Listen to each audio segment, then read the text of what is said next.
3 young kids and 2 parents are still in the hospital from that house explosion last week on Syracuse's north side.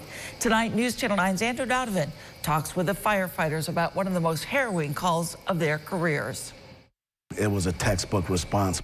As the Syracuse fire chief was pulling in, the first ambulances were pulling out with members of the family whose house had just exploded and collapsed. It was clear he absorbed some burns and some trauma to his head, and the amount of bleeding and the way his skin was, the condition of his skin.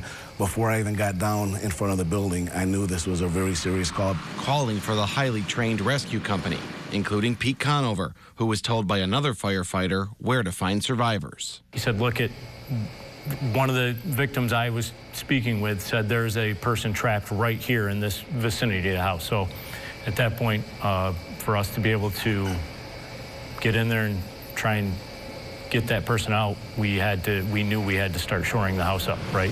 Faster than contractors rushing in saws and lumber to build supports for what was left of the home, hoping to protect any victims still under the pile or firefighters going in after them, like Dave Corbett. Listening for taps or anything that's going to be an indication of life inside.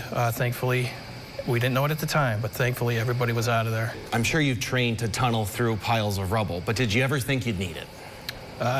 No, and that's very difficult to replicate what we encountered that day. Days they don't have often, but train for, like they do.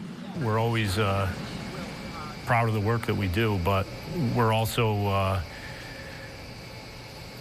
somewhat critical of ourselves to be like, hey, what could we have done better? Preparing for the next big call, even if they're not quite over the last one.